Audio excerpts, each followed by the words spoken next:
Now it is time for the last word with Ali Velshi, who is in for Lawrence. Good evening, Ali. Good evening, Alex. Thank you for continuing to stay on the story of the difficulty that migrants face. And there's never a time when Paula is not on TV where I don't really just stop to listen. But when she said it used to be that migrants could pay with cash, now they pay with their bodies, that's a line that's going to stick with me for a while. That is a part of this debate that is never articulated. Yeah. That what is happening to human beings in the name of stricter immigration protocols is devastating. But you're telling those stories, and Paula's telling those stories, and thank you for that. You have a good night. We'll see you tomorrow. You too. Well, today, literally hours after New York criminal trial judge Juan Merchan imposed a gag order on Donald Trump, Trump spent the day attacking the judge and his daughter on social media. Trump's relentless hate-filled attacks, which we will not show on this program, accused Judge Merchan's daughter of making anti-Trump posts on an account that a spokesperson for the Office of Court Administration said was hacked and no longer belongs to her. Donald Trump leveled the same attacks against the wife of the judge overseeing Trump's civil fraud trial. Again, the court administration said the account was hacked. The gag order, which bans attacks from Trump on witnesses, jurors, prosecutors, court staff, and their families, doesn't specifically restrict Donald Trump from attacking Judge Merchan or his family.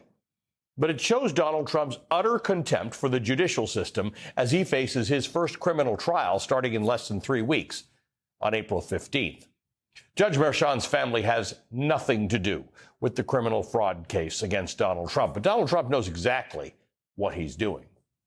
Here's how Judge Merchan sees Donald Trump's threatening, inflammatory, and denigrating comments against everyone associated with the judicial system, as he wrote in the gag order. Quote, the consequences of those statements included not only fear on the part of the individual targeted, but also the assignment of increased security resources to investigate threats and protect the individuals and family members thereof.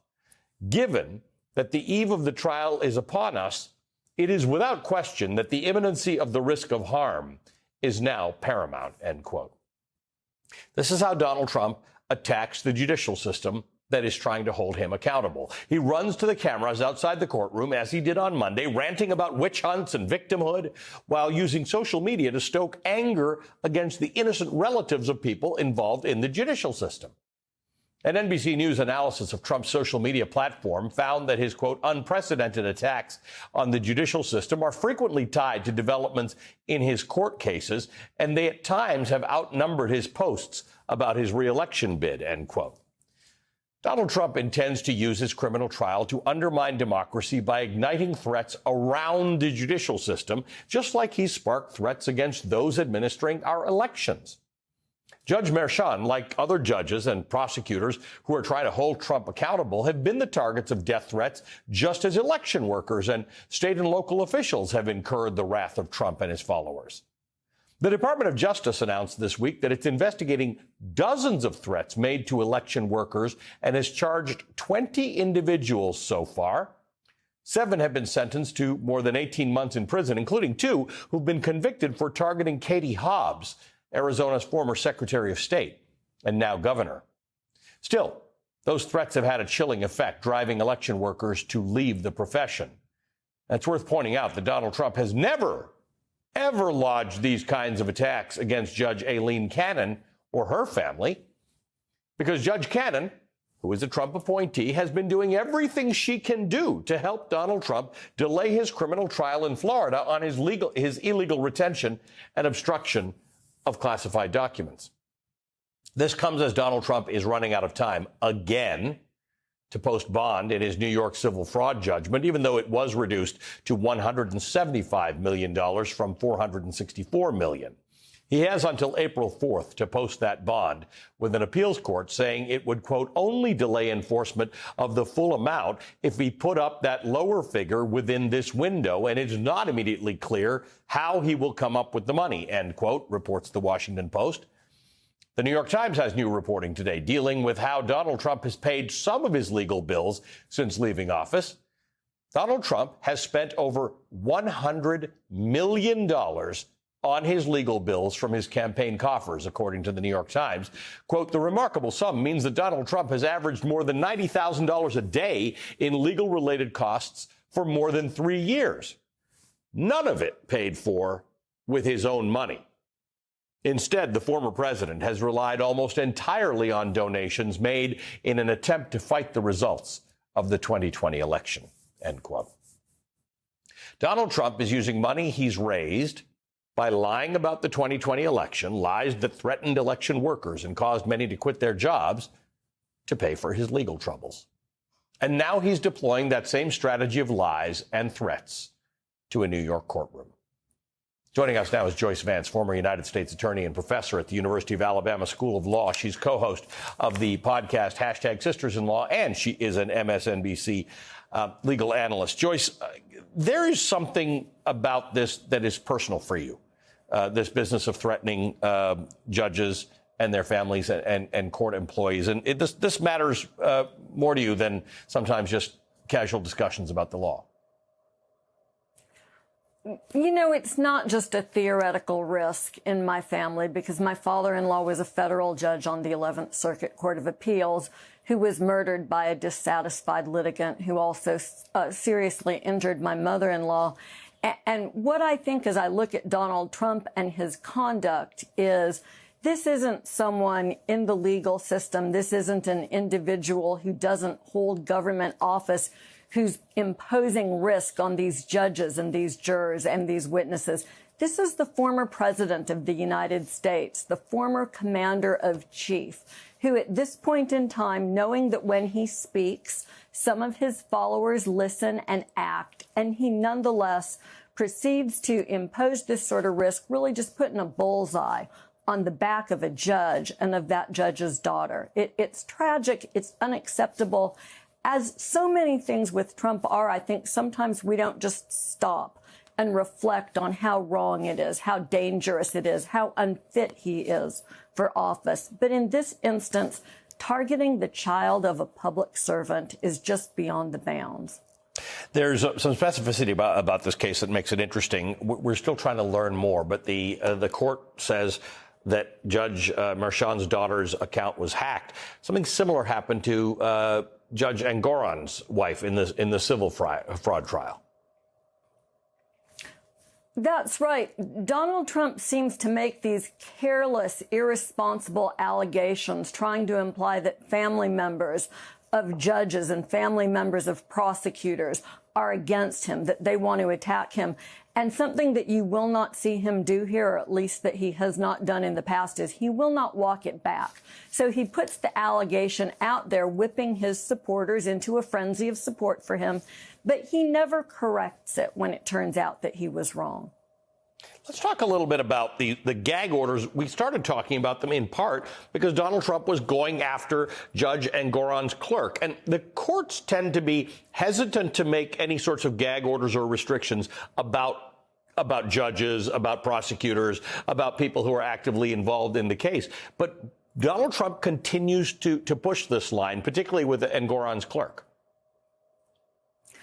Well, that's right. And as in this order, Judge Merchan mentions, what he's obligated to do under the law is to make a balancing calculation. He thinks about the free speech and the First Amendment aspects of Donald Trump's speech, and he balances that against risk to individuals and very importantly, the risk to the smooth administration of justice.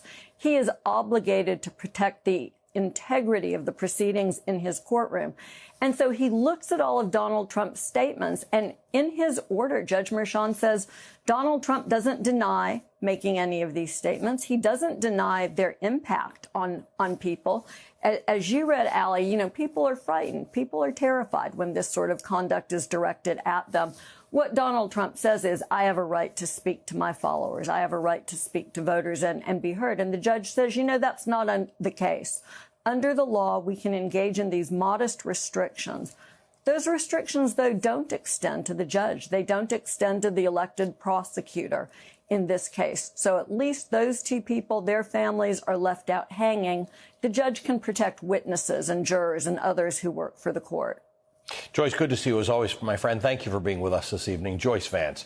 Joining us now is Suzanne Craig, New York Times Pulitzer Prize-winning investigative reporter. And you've been following this money trail with Donald Trump. There's so many money things happening with Donald Trump this week. There's a reduced bond that he does actually have to produce. And I'd love to know your thoughts on where you think he is there. Donald Trump is on paper many billions of dollars wealthier than he started the week because his stock has started trading, and that's a really interesting story about how that all came to be. And he's selling Bibles for $59.99. Start wherever you'd like, Suzanne. I think I'll leave the Bibles for a little bit, maybe start with the bond. He has to pay a reduced bond, $175 million, and that's down from $450 million and change. So that happened earlier in the week. It seems like weeks ago, but I think it was just on Monday that hit, when the appellate court came down and said you can post a smaller bond. It doesn't mean eventually, if he's not successful on appeal, that he won't have to pay the full thing. But the appellate court, they didn't give a reason for the reduction. But they said for now you can post that and move forward with the appeal. I don't know where he's at with the payment. I would have thought he might have moved a bit more quickly because he's clocking interest on that, but he's still got a few days to post it. And it feels like he'll come up with the cash somewhere. We don't know, but it feels like what the appellate court did sort of took some oxygen, or sort of took a lot of pressure off of that discussion. Now, the one thing he can't do is he can't use the cash that the book value that he's increased by this week because of his stock. But this was an interesting story. This is the Truth Social merged with a shell company, went public. He's got a lot of followers, a lot of people who are not typical investors or institutional investors who bought this thing. Stock was way up. Then it was just up a lot.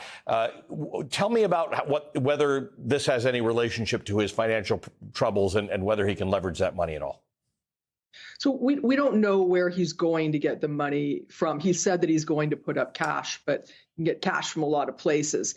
The Truth Social, it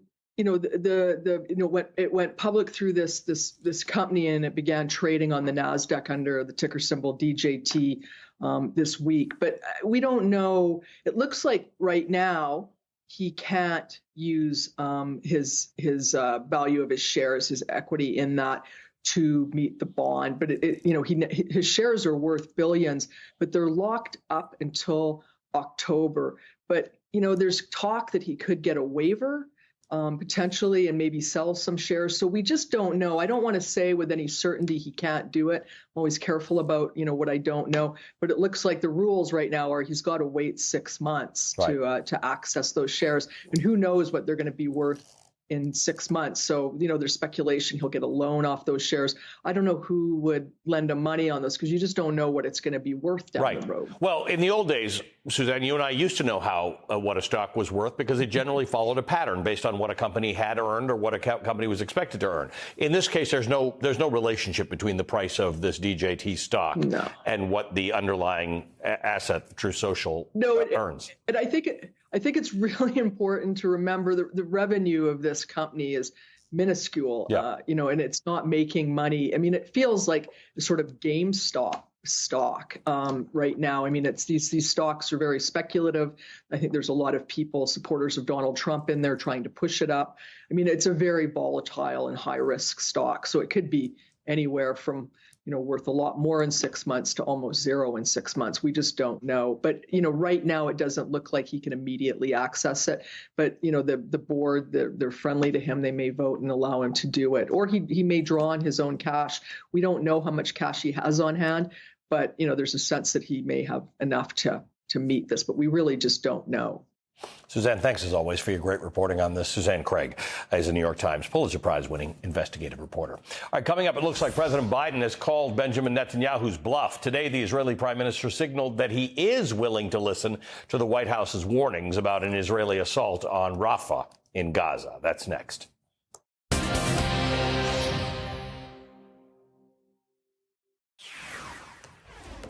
Benjamin Netanyahu had tried to play chicken with Israel's strongest ally, America, but today he blinked. Earlier today, Netanyahu's office reached out to the Biden White House to uncancel a meeting between an Israeli delegation of Netanyahu advisors to discuss a potential military operation in Rafah. So, look, I would say that as we are working to set a date, the Prime Minister's office agreed to reschedule this meeting. You saw that the Israel Defense Minister was here for 2 days, extended a day, and added another day to meet with Jake Sullivan, Tony Blinken, Lloyd Austin, and Bill Burns. So that is the conversation that we're having. We are working to convene that meeting, an important meeting on Rafah.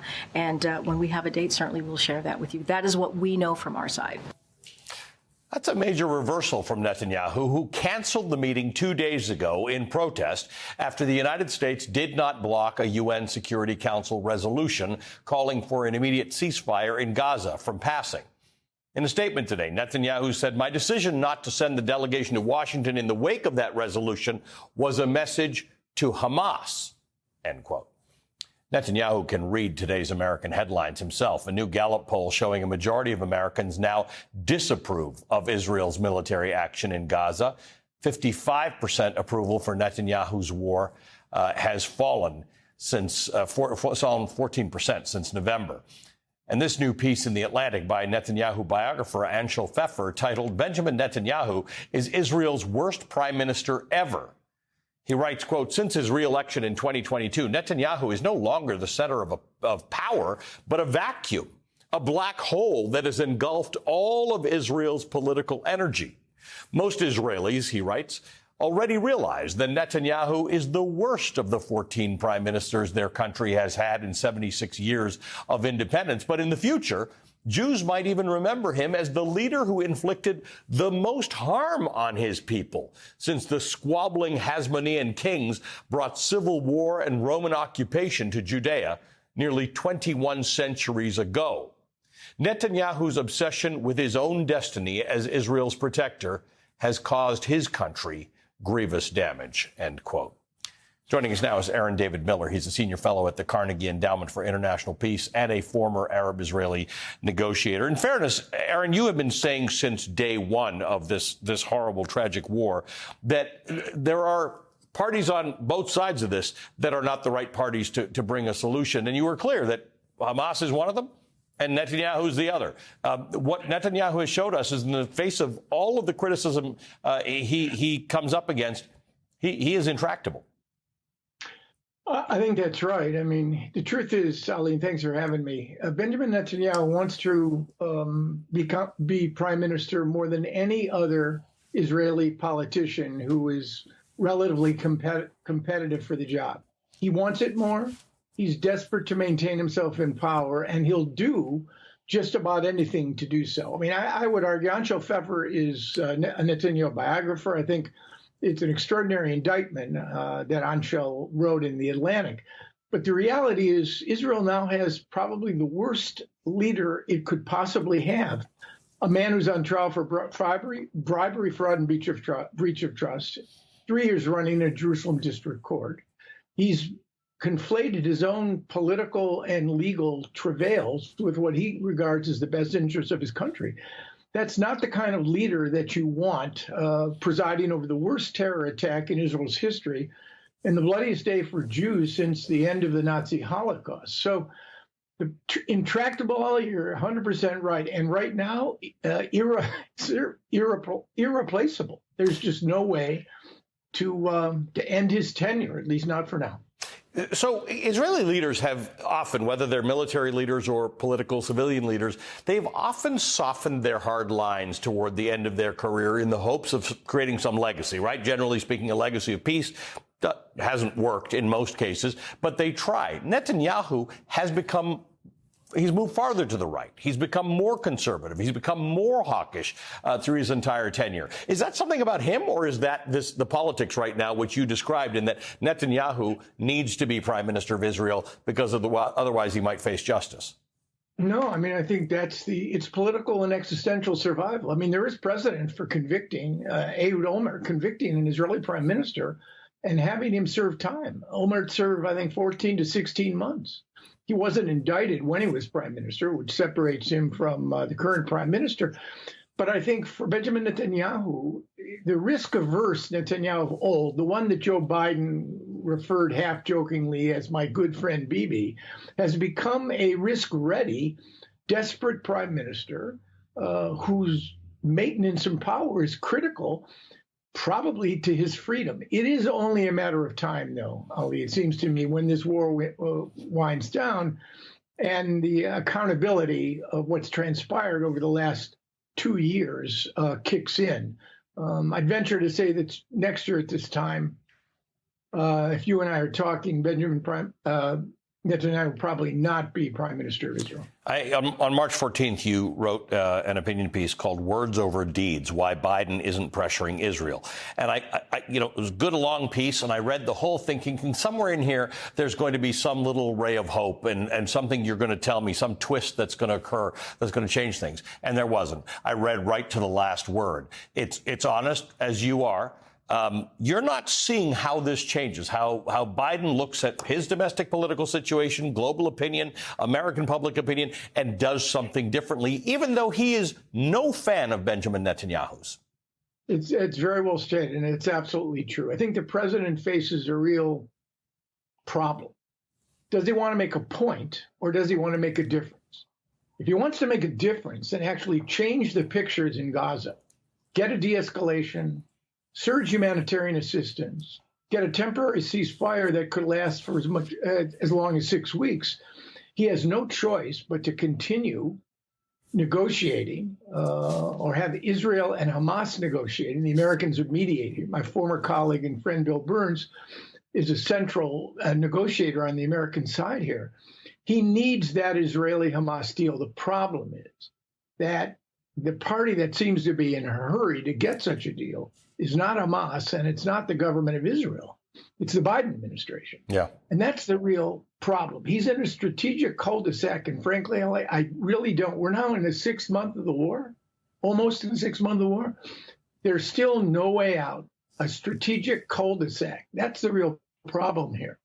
And the only pathway out is some agreement that buys time and space, breaks the battlefield dynamic, frees some hostages, and maybe, just maybe, opens things up for a de-escalation and a continued cessation of hostility. Which we had for a few days when there was a deal. So it has been modeled. I guess the issue is we also don't have direct relations and talks with Iran, very influential with Hamas. We do have relations with the Qataris. We do have relations with the Egyptians. They are talking to Hamas. Is there some sense that Hamas will help out here? Will try and do the right thing?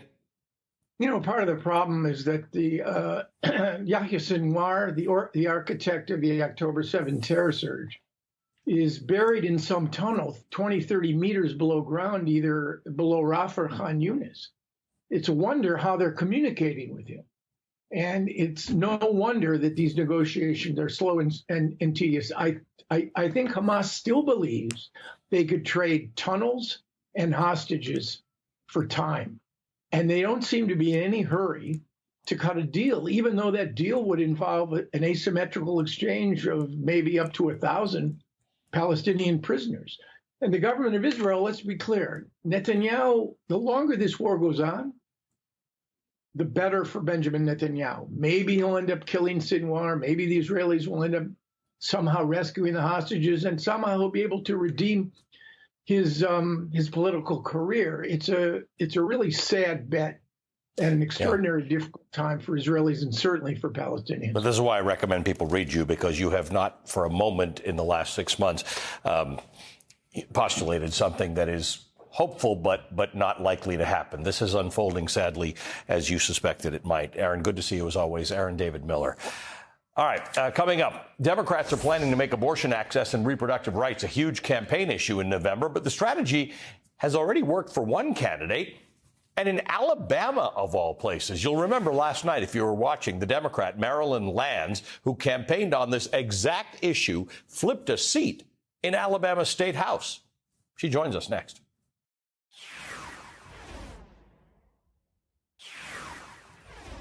Democrats won big on abortion rights again, this time in deep red Alabama. I think this is a giant step forward for Alabama. I think it's a victory tonight for women, for families, for Alabama in general. It feels like it's the start of a change here. Last night on this program, we broke the news that the Democrat Marilyn Lands flipped a seat in the Alabama State House. She actually won that special election by 25 points in a district that Donald Trump won by 1 percentage point in 2020. The Biden-Harris campaign has called her win a major warning sign for Trump, saying that Alabama voters, quote, know exactly who to blame for restricting their ability to decide how and when to build their families, and they're ready to fight back, end quote.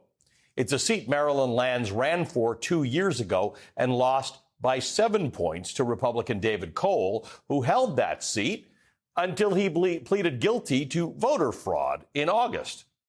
Marilyn Lands ran on women's reproductive rights in Alabama, where the state Supreme Court ruled that frozen embryos are people and which has a near total abortion ban.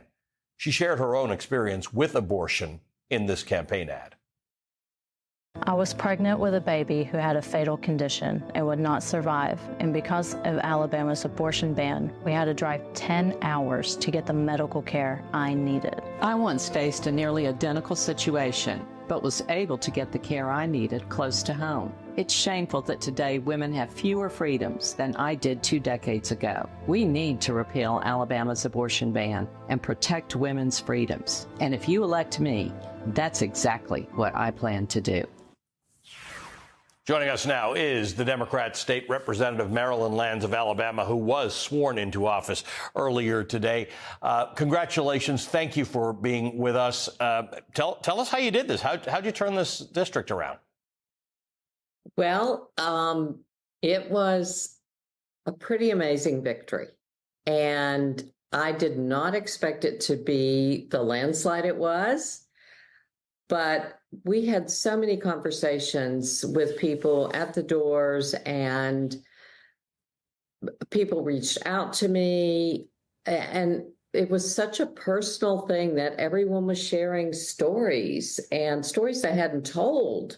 Some people said, I haven't told this story in 30 years, or no one knows this but my family. And so I've heard of struggles with miscarriages and infertility and ectopic pregnancies and just the heartbreak all of these situations bring to families. And it has felt very different from my 2022 campaign, a totally different energy. I mean, women hug me at the doors, and this message has just resonated. You know, when Roe fell, the first state I went to talk to people about it was Alabama, because Alabama quickly became one of the most restrictive places in America as it related to reproductive health care. And I remember a number of the people there with whom I spoke said, don't give up on Alabama. Don't assume that you can tell people in Alabama what other states they can go to, because that's what they'll have to do.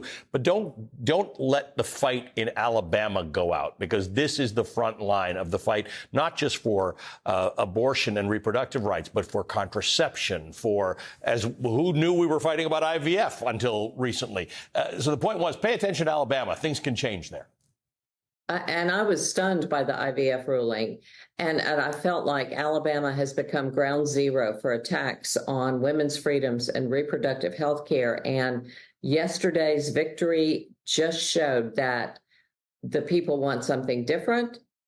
Things are changing. The people have spoken. And I think things are going to change pretty rapidly here. I'm excited. It has animated people. It has caused people who, in many cases, have voted Republican or think of themselves as conservatives in the past to say, there's Doug Jones was on with Joy earlier today, and he said, it feels like a line has been crossed for many people in Alabama, and they won't put up with it. Many people have said we have just gone too far. And from my personal story, the fact that we stepped 2 decades backwards, I mean, this is not progress. And we want progress. We want to move forward. I think that's where we're at. There is on March 6th, I think, or at least it was reported on March 6th, that Representative Anthony Daniels from Huntsville introduced the Right to Contraception Act. And I remember when I was down in Alabama, people telling me they're coming for contraception, too.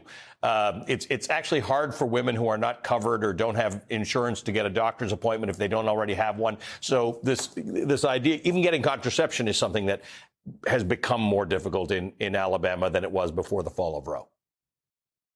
Exactly. And I'm very fearful because when the Dobbs decision was handed down and Alabama pulled the Trigger Act, all other states followed. And my biggest fear is that whatever we do next is going to spread. And so we've got to stop it here.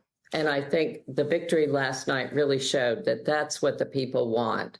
We are ready to stand up for women's health, reproductive freedom. It's not something that the legislature should be involved in. It's a personal decision. So that sounds like a very strong argument in a conservative state.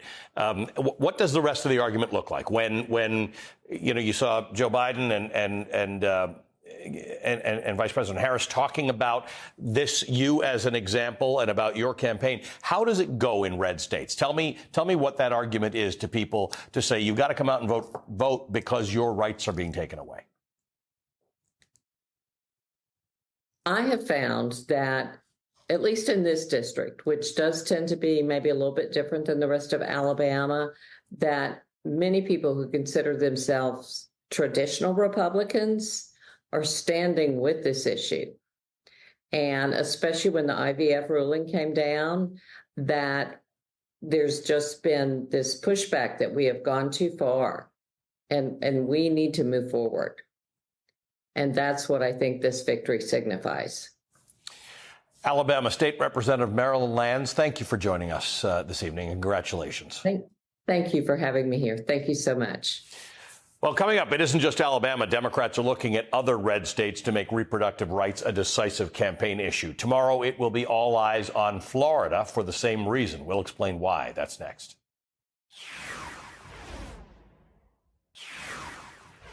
Tomorrow could be a very consequential day for reproductive rights in Florida. Thursday is the day the Florida Supreme Court typically issues decisions, and the court must decide by April 1st whether to include an amendment expanding abortion access on November's ballot. The ballot measure, if passed, would protect abortion access until viability, which is usually considered to be 24 weeks. If passed, it would roll back Florida's current 15-week abortion ban and block the 6-week ban that Florida's Republican-controlled legislature passed last year from going into effect. In a November poll, 62% of Florida voters say they would support this measure if it appears on the ballot. At the state level, Democrats have already proven that focusing on abortion rights wins elections, as you just heard from the Alabama State Representative Marilyn Lands. In January, Florida Democrats flipped a seat in the Florida state legislature from Republican to Democrat, largely on the issue of preserving reproductive freedoms. The Navy veteran Tom Keene won as a Democrat in a district where the Republican won by nearly 11 points in the last election. And our next guest, Florida House Democratic leader Fentrice Driscoll, was instrumental in helping Democrats take that seat back. In an election where Democrats were outspent 2-1, Leader Driscoll encouraged a strategy of persuading unaffiliated voters called No Party Affiliation Voters, or NPAs for short, to vote for Tom Keene because of his position on reproductive rights. Congressman Maxwell Frost, who campaigned for Tom Keene, told us this about that special election victory in January. Oftentimes in these campaigns, there's a tendency to talk about everything, which is important, and Tom has positions on every issue. But he really focused in on the things that people were really thinking about, and that's why he won. And that's why he won 65 to 70% of NPAs. And that's what we're going to take this message and this model that Tom had during his campaign, take it statewide, and work at bringing back the state of Florida. Joining us now is the Florida Democratic House leader, Fentrice Driscoll. Thank you for joining us and for being with us this evening. Let's talk about these NPAs. Maxwell Frost was talking about Tom Keene winning 65 to 70% of NPAs. How many NPAs, no party affiliation people, are we talking about in Florida in terms of a percentage? How big a deal is this? Oh, wow. It's quite a large number. I mean, NPAs are the largest growing political segment that we have in the state. And so it's simply not possible to win an election without them. But the good news is that many of them want to vote with us, just like they did in that special election. They want candidates who are going to protect their freedom in these personal medical decisions. Beth Matuga, who is the general consultant for the Florida House Democratic Campaign's District 35 special election, wrote a blog post about the success the Democrats had in flipping that seat. Republicans, I'm reading from it, Republicans have also generously handed us a potent and unique combination of pocketbook and social issues that combine into their very own kryptonite: abortion and property insurance. I can scarcely remember a more effective 1-2 punch for NPAs, no party affiliation, and some GOP voters. Talk to me about that. Talk to me about the evolution in Florida into a place that is now going to welcome Democrats who come in and say, we have a better solution to kind of everything that the Republicans in the state are touching. Yeah, well, for too many years, Florida has become an incubator for extremism. We've got book bans, we've got the abortion bans, not one, but two of them, right? Like, we've lost the right to teach history accurately. So there's a lot going on here, and people are paying attention. When it comes to the personal medical decision of abortion, really, the Republican candidates have disqualified themselves on that because they don't even want to talk about it. But here we have Democrats who are willing to protect everyone's freedom, and not just Democrats' freedom, right? Everybody's freedom across the board. Meanwhile, you look at the affordability crisis. I mean, Florida has the highest property insurance rates in the nation.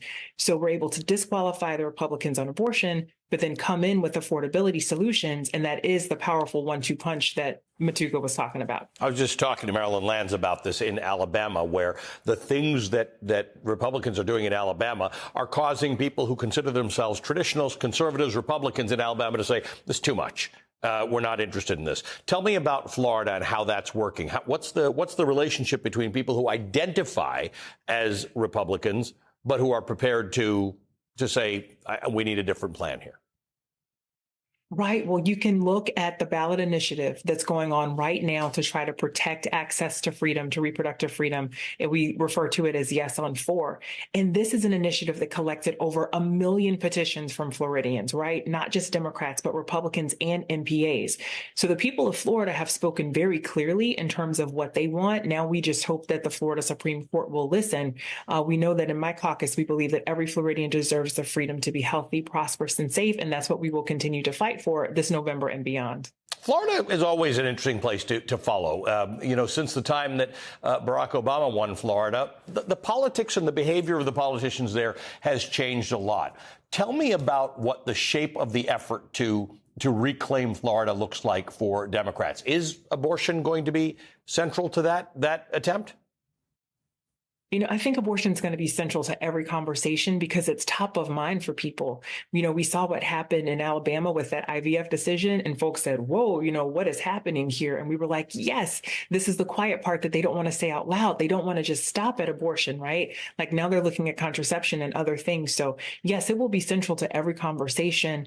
I really do hope that the Florida Supreme Court listens to the will of the people, that they look at this ballot language, which is simple and elegant, and that they approve it and allow Floridians to have their voices heard at the ballot box. But yes, absolutely. In each of these House races, we are going to have to talk about the issues that matter most to voters. That's what we did in the special election. So we talked about abortion. We talked about affordability, especially in the name of property insurance. And that's what the community wants to hear. So we have to deliver solutions for them. Fentrice Driscoll, thank you for joining us tonight. Thank you. Tonight's Last Word is next. This week, you can make the case that New York City is the center of the world when it comes to presidential politics. And for both political parties, it's for extraordinary reasons. For the Republican Party, Monday saw a history-making moment when their presidential candidate, Donald Trump, showed up for a pre-trial hearing in the criminal case accusing him of illegally orchestrating hush money payments to porn star Stormy Daniels to hide an affair from voters during the 2016 election. Inside the Manhattan courtroom, his effort to delay the trial was denied, and Donald Trump was told the trial will begin on April 15th. That will make him the first former American president to ever stand trial on criminal charges. For the Democratic Party, the headlines are of a noticeably different sort. Tomorrow night at Radio City Music Hall, just across the street from 30 Rock, where I sit right now, Joe Biden will participate in a campaign fundraiser unlike any other in the modern political era, in conversation with the nation's last two-term president, Barack Obama. But it doesn't stop there. Joining them for good measure is former President Bill Clinton. That's right, 3 American presidents on one stage together in front of thousands of people in a discussion moderated by Stephen Colbert. Leon Panetta, who worked for both the Obama and Clinton administrations, told the Associated Press, quote, "There's everything to be gained by Joe Biden standing next to Bill Clinton and Barack Obama. That picture is worth a hell of a lot in politics today." The AP report also notes the display of solidarity is a sharp contrast to Donald Trump's isolation from other Republican leaders. The optics here are clear. Democrats are united and Republicans are not. And the Biden campaign is leaning into that. The president will also be using this fundraising event tomorrow night to keep building on what has become Joe Biden's massive, and for Republicans, rather worrisome, campaign cash lead over Donald Trump. It is very, very early in what promises to be a very, very, very long general election campaign. But if you had to pick for just this 1 week, would you rather be candidate Biden or candidate Trump? That's tonight's last word.